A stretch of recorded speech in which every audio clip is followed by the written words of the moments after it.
Ethan had always believed that the universe was too vast for humanity to be alone, but he never expected the answer to come falling from the sky. One quiet night, while standing outside his home, he saw a brilliant blue light tear across the stars and disappear somewhere beyond the forest.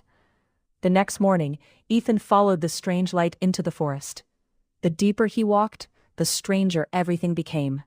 Trees were covered with tiny glowing marks, and pieces of an unknown material were scattered across the ground. Then he heard something behind him, a soft sound, almost like someone trying not to cry. Ethan slowly turned around. Behind an old tree stood a child unlike anyone he had ever seen. Small, frightened, and completely alone. The child didn't attack him. In the child's hands was a small glowing device. The moment Ethan stepped closer, it activated. Strange symbols appeared in the air, followed by images of stars, planets, and something that looked like a home. Ethan couldn't understand the language, but he understood one thing. This child was trying to find someone. Ethan knew he couldn't leave the child alone in the forest. So he slowly held out his hand. After a long moment, the child finally took it. They walked back toward Ethan's house together, two beings from completely different worlds, neither of them knowing that this small journey would change both of their lives forever. At home, Ethan gave the child food and water. At first, the child was afraid to touch anything, but slowly, the next morning, the child picked up a pencil and began drawing. Ethan watched quietly as three figures appeared on the paper. Two adults, and the child standing between them. Above them was a sky filled with stars. Ethan finally understood. The child wasn't looking for a place.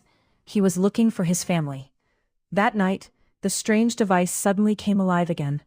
A powerful blue light appeared above the clouds, pulsing across the sky like a heartbeat. The child immediately ran outside and looked upward. For the first time, Ethan saw hope in those frightened eyes. Ethan studied the device and realized what the signal was doing. Someone was searching for the child. Somewhere beyond the earth, a family was desperately trying to find their missing. Ethan could have stayed home. He could have told himself that the child wasn't his responsibility. But he remembered the drawing. Those two figures waiting beneath the stars. So Ethan packed what he needed and began the journey. And this time, the alien child wasn't walking alone. After hours of traveling, they reached a hidden valley. And there, surrounded by trees and mist, Ethan saw something impossible. A massive spacecraft was buried beneath the forest. It was damaged, but it was still alive. Suddenly, lights began turning on inside the ship. The alien child froze for a moment, then ran toward the entrance. Ethan followed.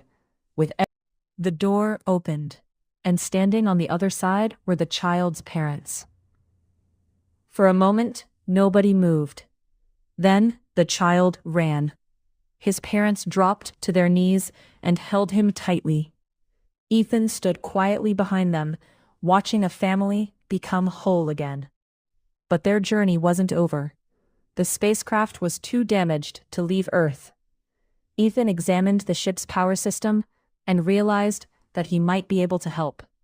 For hours, human engineering and alien technology worked side by side. Different worlds, one goal. Finally, the engines came alive. The alien family was ready to leave. The child walked toward Ethan one last time and placed the glowing device into his hands. Ethan tried to give it back, but the child gently pushed his hand away. Then, through the translator, Ethan heard two words: "You saved me." The spacecraft disappeared into the night sky. Ethan stood alone beneath the stars, holding the tiny device the child had given him. For a moment, nothing happened. Then the device began to glow. A message appeared. "If Earth ever needs us, look at the stars." Ethan looked upward. One by one, distant stars began forming a strange blue constellation.